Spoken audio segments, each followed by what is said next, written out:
Entre memorias e historias. Un diálogo con expertas y expertos sobre el papel de la historia y la memoria en Colombia. Un retrato sobre la desigualdad, la alegría, el conflicto y la resiliencia que reflexionan sobre los retos y oportunidades del presente.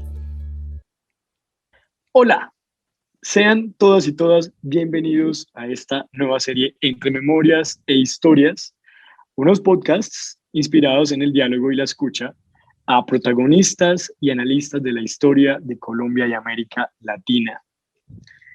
¿Quién les habla? Martín Suárez, profesor de la Universidad Nacional de Colombia, y al otro lado del océano, Matthew Brown, profesor de Historia Latinoamericana en la Universidad de Bristol. Matthew, ¿cómo te encuentras el día de hoy? Hola Martín, estoy muy bien y súper contento con presentarles una entrevista que grabamos con la doctora Ingrid Bolívar, que grabamos por Zoom en la noche británica, una noche muy fría del 7 de diciembre de 2020. Yo en Bristol en plena cuarentena, Ingrid de día en Bogotá, Colombia. Nosotros compartimos una larga amistad y fue un gusto total tener el espacio para conversar con ella sobre una cantidad de temas. Muy bien. Matthew, y cuéntanos un poco acerca de Ingrid. ¿Quién es ella? ¿Cómo la conociste? Sí, Ingrid Bolívar es profesora asistente en el Departamento de Ciencias Políticas de la Universidad de los Andes. Tiene el doctorado de la Universidad de Wisconsin-Madison y tiene una trayectoria que da envidia, con libros sobre las emociones en el conflicto armado, sobre la música y la identidad, de historias orales con futbolistas colombianos. Entonces, nuestros senderos se han cruzado en varios sitios durante los años. Y bueno, esa entrevista se llevó a cabo solo un par de días después de la muerte del gran futbolista argentino Diego Armando Maradona. Entonces, claro que por los intereses que compartimos, terminamos hablando un poco de él. Entonces, espero que les guste nuestro diálogo. Perfecto. Claro que sí, Matthew. A todos ustedes, disfruten esta pieza que tenemos para ustedes y adelante, vamos a escuchar.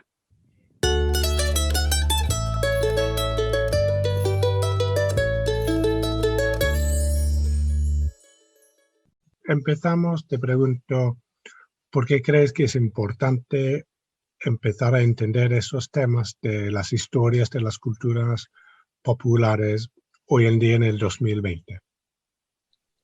Gracias, Matthew. Mira que es una pregunta muy linda. Yo siento que es importante preguntarse por la cultura popular, por la manera como, en mi trabajo, por ejemplo, por la manera como los guerrilleros y los paramilitares comprendían la lucha armada, o por la manera como los futbolistas de los años 60 y 70 entienden el oficio de futbolista, porque siento que tanto a los guerrilleros como a los paramilitares como a los futbolistas se les han atribuido unos roles muy destacados, muy importantes, ya sea en el desarrollo del conflicto armado o en la construcción de la nación. Entonces, a mí me interesa mucho ver, de alguna manera, como comprender a los actores y desde los actores hacerme preguntas sobre lo que suponen las ciencias sociales, lo que suponen nuestras ideas de Estado-nación, lo que suponen nuestras ideas de política. Y en ese juego entre lo que aprendo de la experiencia de los actores y lo que siento que las disciplinas persiguen o los programas políticos persiguen, siento que ahí me concentro porque ahí hay muchas luchas políticas que dar. En un país como Colombia vivimos asediados por ideas de lo que la política debe ser o cómo la política debería hacerse.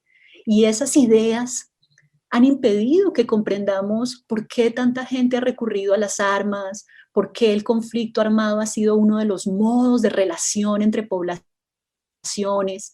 Entonces, siento que por eso es importante, porque necesitamos construir maneras de pensar nuestra sociedad y a veces las disciplinas, las maneras hegemónicas de pensar desde la ciencia política, desde la historia, desde la sociología, convierten en anomalía nuestra experiencia social, la convierten en algo extraño, en algo de lo que deberíamos recuperarnos o salirnos, sin dejarnos entender muy bien por qué pasan las cosas como pasan.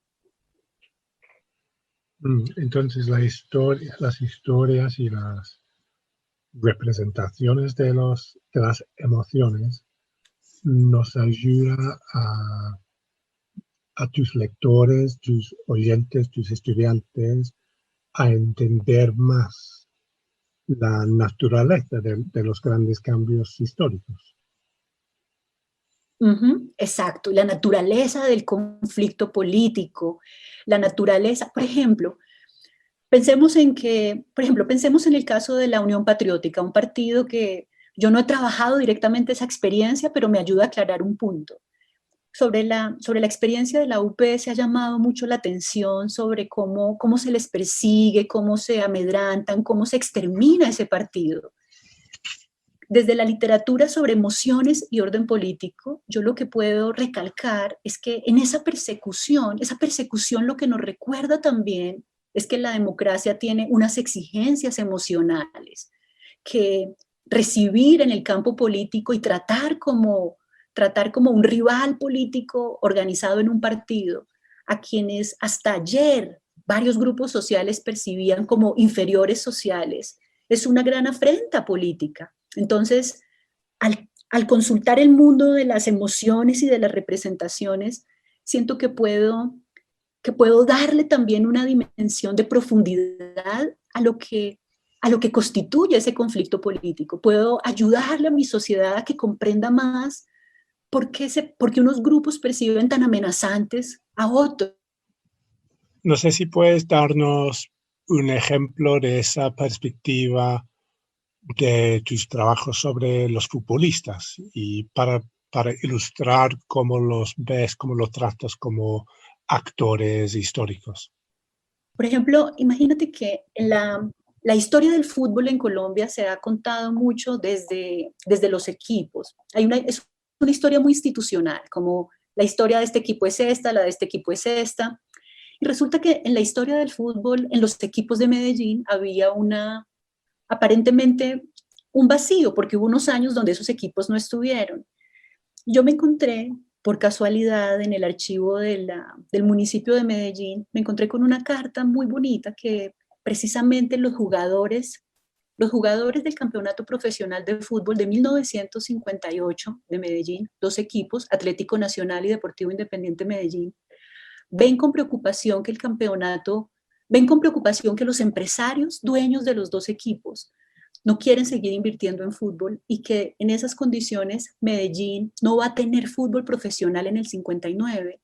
Y la carta es muy clara y es muy directa, que los jugadores colombianos de ambos equipos se reúnen para pedirle al alcalde que les permita a ellos crear un equipo que se llame el Independiente Nacional y que ese equipo siga representando a la ciudad en el campeonato profesional de fútbol.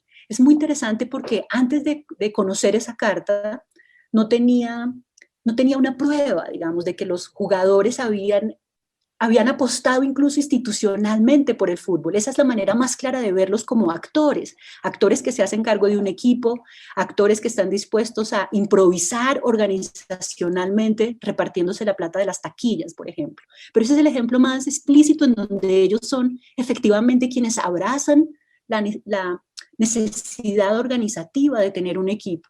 Pero en la reconstrucción que hice ya más amplia, yo reconstruyo las trayectorias de 52 jugadores vivos y rastreo las vidas de otros 18. La reconstrucción que hice de las trayectorias de esos jugadores me dejó ver que ellos no aprendieron a jugar fútbol en una escuela de fútbol, ni son personas integrantes de academias o de escuelas, sino que muchos de ellos se convirtieron en futbolistas en equipos comunitarios, en equipos que habían fundado los propios vendedores, comerciantes, los propios pobladores de sus regiones. Y eso me parece muy importante para una sociedad como la nuestra porque nos deja ver un dinamismo organizativo muy importante, una capacidad de agencia de las familias y de las comunidades, un interés en que los niños, porque yo como rastreo las historias de los jugadores, los veo desde niños, cómo están desde niños construyéndose una trayectoria. Entonces ahí veo, Matthew, que a veces mi formación, digamos, me hacía esperar un lugar más protagónico del Estado, me hacía buscar la política deportiva del Estado colombiano, cuál es, o la política deportiva de los gremios, o la política deportiva de la alcaldía. Y lo que me encuentro es más un fervor organizativo en las comunidades, me encuentro más unos anhelos por parte de unos niños y una comunidad y unas familias respaldándolos. Y siento que ese tipo de iniciativa no se llama claramente sociedad civil, porque no son tampoco grupos organizados como con las pretensiones que esa categoría de sociedad civil tiene, pero sí son personas que están, por supuesto, estoy hablando años 60 y 70, hay una idea de desarrollo, hay unas juntas de acción comunal muy activas en estas ciudades y en estos pueblos. Entonces, me interesa eso, me interesa en dónde se encuentran las condiciones estructurales con los anhelos de la gente, con la agencia de la gente, sí, claro, la agencia, pero también esos anhelos, esa decisión de construirse una vida diferente, de vivir más, en el caso de los futbolistas, de vivir más sabroso, de vivir con más alegría, de que no toda la vida se vuelva el desarrollo, el mejoramiento, la transformación material. Ingrid, te pregunto, ¿hay un libro que más que todos los otros libros te ha influenciado en tu modo de pensar esos temas? Sí, mira que hay dos trabajos que siento que bueno, hay varios, pero cuando vi esa pregunta pensé en dos cosas. Pensé en el libro de Elías de los Alemanes, que es un libro que a mí me conmueve mucho, porque es el libro en donde yo siento que Elías intenta que el proceso de la civilización y que eso que nos había explicado de cómo se conectan el monopolio de la violencia con una estructura de personalidad, en ese libro de los alemanes yo siento que él explora las exigencias emocionales de la democracia y la manera como unos jóvenes están viendo lo que pasa con la República de Weimar. Ese libro me gusta por eso, porque me invita a pensar cómo el proceso de la civilización se siente y se padece en unos grupos específicos. Y en ese mismo libro, Elías trabaja con diferentes fuentes y hace un ejercicio por mirar cómo hombres jóvenes de diferentes estratos comprendían la lucha armada. Entonces, ese libro me cautivó porque me ayudó a comprender mejor a los propios hombres jóvenes de la sociedad colombiana que enfrentan condiciones muy distintas y cuya relación entonces con la coerción es también con la agresión, digamos, mucho. Hay un libro también, Matthew, que me imagino que tú conoces y que para mí es muy lindo, el de Los Reyes de las Montañas, de Matt Rendell, sobre los ciclistas colombianos. En ese libro también hay algo que me cautiva, que es esa posibilidad de comprender a los deportistas, en este caso los ciclistas, como de comprender lo que su propia presencia física puede hacer imaginar a diferentes espectadores, la posibilidad de restituir, como de no condenarlos a ser representantes sino imaginar que ellos mismos, con su presencia física, con su talento, con la belleza que crean, con el esfuerzo que se les ve en la bicicleta, no sé, con esos gestos, potencian nuestra imaginación. Eso para mí es importante. Creo que este libro de Matt es un libro que los dos, a tú y yo, nos habríamos querido escribir, ¿no? Uy, total, sí. No, es una maravilla.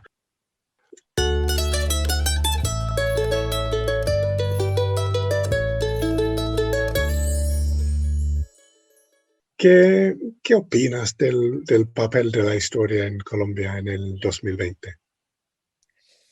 Matthew, mira que esa pregunta me la he hecho y me digo cosas que siento que son contradictorias. Por ejemplo, digo, hoy nuestra sociedad está pasando por unas luchas muy intensas, muy interesantes, y sé que la historia es una manera de activar esas luchas políticas en el presente. Entonces siento que, por ejemplo, tener esa historia emocional de los actores armados permite conversar diferente sobre lo que significa el acuerdo de paz con las FARC o lo que significa hoy que 300 personas líderes sociales hayan sido asesinados. Entonces, hay un papel de la historia como parte de esa lucha política, pero al mismo tiempo siento que necesitamos historias de otras cosas, historias que no nos lleven de nuevo al conflicto o no solamente nos expliquen cómo pasó lo que pasó en el conflicto. Por eso me gusta también la historia del fútbol, porque siento que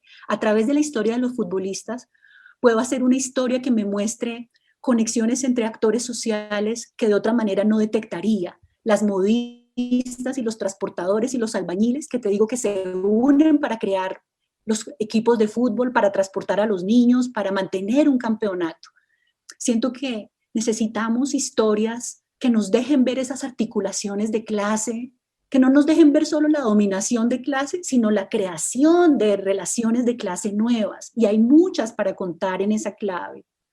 Entonces, siento que necesitamos historias para desmontar las narrativas que tenemos de los actores armados y de la guerra, y también necesitamos historias para montar otras narrativas, porque como profesora de estudiantes de pregrado, por ejemplo, tú sabes que ya soy profesora hace 20 años, veo cómo ahora me cuesta mucho más dar una clase como Estado y Nación en Colombia, porque antes la narrativa de la formación del Estado me dejaba juntar historias y contar, estamos formando el Estado colombiano, pero ahora si me desmarco de esas narrativas, si me desmarco de esas grandes narrativas, quedo con historias muy desperdigadas y muy sueltas, y siento que también me corresponde como historiadora ofrecer para disputar, ofrecer para conversar interpretaciones más globales de lo que somos como sociedad, del papel que han jugado unos grupos o del papel que han jugado unas regiones. Entonces, para mí el papel de la historia es ese hoy, provocar conversaciones, no solo mostrar la verdad, exigir justicia, por supuesto que sí, pero por mi experiencia en clase y por lo que siento que también mi corazón anhela, yo quiero historias que también nos muestren cómo las personas de esta sociedad han construido sociedad, han sostenido equipos, han protegido a niños que han querido hacerse futbolistas. Entonces, cuando converso esto con amigos historiadores, me dicen que es populista, que es romántico, que es lo pequeño es hermoso. Yo digo, no solo lo pequeño es hermoso, es que tal vez tenemos una imagen o tal vez yo tengo una imagen de la historia muy fundacional. No sé, no quiero que sea fundacional, pero sí siento que necesito una historia que me proponga cosas sobre mi sociedad, me proponga lecturas posibles de lo que vivimos y me proponga visiones amorosas de fenómenos que hemos despreciado o de fenómenos que consideramos menos importantes. Entonces, siguiendo esta línea, entonces las historias del futuro no van a ser solamente del conflicto armado y los horrores perpetrados en el pasado y en el presente, sino también la historia va a ser un campo de diálogo sobre la vida cotidiana.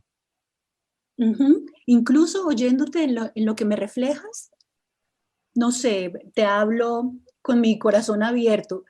Siento que también necesitamos historias que elogien, que halaguen, no porque tengamos que ser, no porque no debamos ser críticos, sino porque siento que como colombiana y como historiadora, siento que me hacen falta historias que me ayuden a dignificar oficios, historias que me ayuden a respetar a mis compatriotas, historias que me hagan reconocer a las personas, reconocer lo que han aportado en la historia de nuestra sociedad, y que estoy cansada de leer historias sobre lo que hemos hecho mal, lo que nos ha faltado, lo que no hemos sido, lo que no tenemos, lo que perdimos. ¿Sí? Sí, y creo que es por ese motivo que el libro Los Reyes de la Montaña de Matt Rendell sigue siendo agotado cada vez que lo imprimen de nuevo, ¿no? Porque ofrece historia, no solamente de esperanza, sino de momentos en que el deporte crea espacios para que la gente se junten en una narrativa compartida, ¿no? Sí, mira que, no, yo no sé cómo, por ejemplo, los jugadores decían, Ingrid, vivir sabroso. Imagínate, yo estaba rastreando en la prensa cómo a varios jugadores se les acusa de falta de profesionalismo, falta de disciplina. Y cuando empecé a explorar con más detalle qué era eso de falta de profesionalismo y de falta de disciplina, es que de alguna manera siguen empeñados, comillas, en tomarse un trago, amanecer bailando. Eso se supone que no lo deben hacer porque son profesionales. Listo, esa es una mirada. Pero recordemos que ellos aprendieron así a valorar el fútbol. El fútbol era parte de un momento de festejo, de un momento de gozo. Entonces, yo siento que en nuestra sociedad hacen falta, a mí me hacen falta más historias de gozo, no en un sentido, no en un sentido vulgar, no en un sentido oscuro, sino en el sentido de cómo se consuma algo que es bello, de cómo se vive algo que es algo que realiza a los jugadores o que realiza a las personas, el sentirse orgullosas de haber contribuido, de haber sido útiles en algo, de tener un don, así lo dicen, Matthew, como tenía un don. Un señor, imagínate, en un contexto totalmente distinto, un señor líder de los campesinos cultivadores de amapola. Nunca lo olvidaré. Él decía, yo tengo un don. Mi don es organizar. Yo ya lo viví con zapateros en Cúcuta, ya lo viví con trabajadores de la caña, aquí lo estoy viviendo con los cultivadores de amapola. O sea, eso, ahí hay un don de liderazgo que ese señor ha vivido con varios grupos sociales. Yo quiero que podamos contar en nuestra sociedad más historias de eso, incluso las historias de los criminales que nos aterrorizan tanto, si las pudiéramos ver sin tantos deseos y temores, podríamos ver allí a los empresarios, podríamos ver allí a promotores de trabajo social, podríamos ver muchas cosas que no alcanzamos a ver por los miedos que tenemos, dada la historia de violencia y conflicto que también, por supuesto, vivimos. Sí, no, es un meta, o el meta es utilizar la historia para humanizar a los actores, a los protagonistas de la historia. Y creo que eso es lo que logras hacer con los trabajos, ¿no? Humanizar para que disfrutamos de leer o entregarnos a obras de ficción histórica. Y eso es solo posible si la historia no es siempre tan serio, ¿no? Si la historia puede ser algo más alegre. Pero, ¿qué lecciones nos da la historia para pensar el presente y el futuro de Colombia? Mira que pensaba, ¿qué lecciones? Por ejemplo, una lección que me repito a mí misma es esa que te decía, donde mi aprendizaje de las ciencias sociales me ha hecho ver, por ejemplo, modernización del Estado, modernización urbana. Las personas pueden haber vivido otra cosa. ¿Qué vivieron? Vivieron explotación, vivieron exclusión. ¿Qué vivieron? Como que esa es una lección que he aprendido, como la propia denominación está en disputa. El propio nombre para este proceso es algo que debe consultar a otras partes. Eso me importa. Me importa también en las lecciones que me ha dado la historia para pensar el presente y el futuro, la centralidad que tienen las diferencias regionales.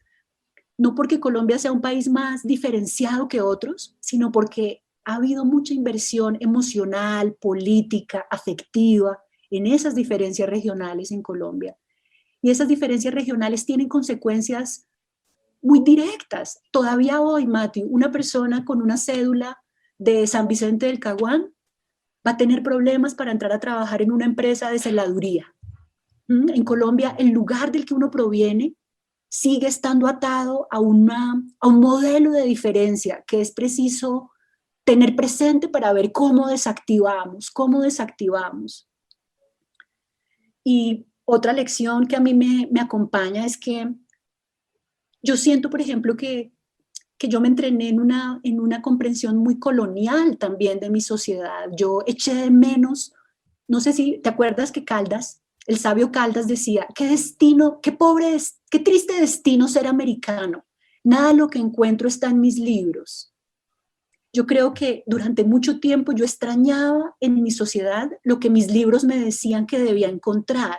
Debía encontrar un espacio público, debía encontrar un monopolio de la violencia, debía encontrar una sociedad civil. No, ya ahora sé, la historia que he aprendido me ha enseñado me hace estar vigilante de esos anhelos que mis categorías tienen, de esos deseos y temores que habitan las categorías, no para contar una historia de la nada, sino para poder recordar la pluralidad de sentidos que esa historia puede tener, como para poder estar ahí vigilante a cómo se montan unas narrativas de las que somos cómplices a veces sin mucho saberlo.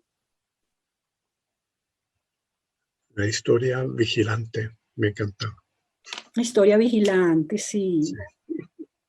Bueno, Ingrid, una última pregunta. Dime. Diego Armando Maradona, ¿héroe o villano? Para mí, sin duda, bueno, con Brecht, creo que pobre el país que requiere de héroes. Pobre el país que requiere de héroes.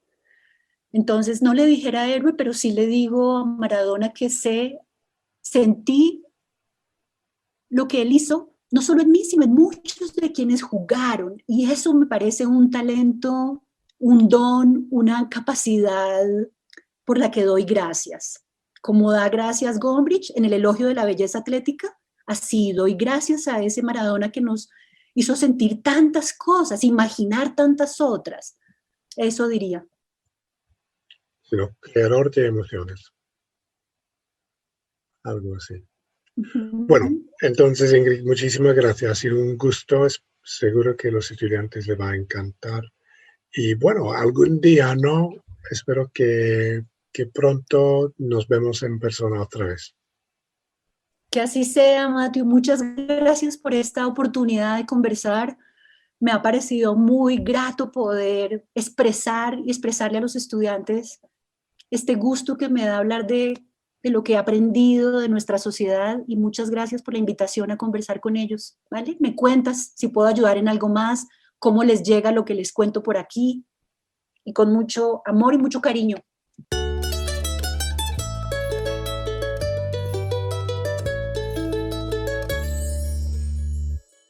Muy bien, Matthew, espectacular estas posturas y este análisis de Ingrid con referencia a los actores, ¿no? Muchos actores que están invisibles, se quedaron olvidados en la historia y que han tenido mucha trascendencia a inspirar a nuevos deportistas, por ejemplo, especialmente en el ámbito del fútbol, el deporte tal vez más popular en un país como Colombia, y la trascendencia que tienen, ¿no? en la cultura de este país y en la formación de su historia, ¿no?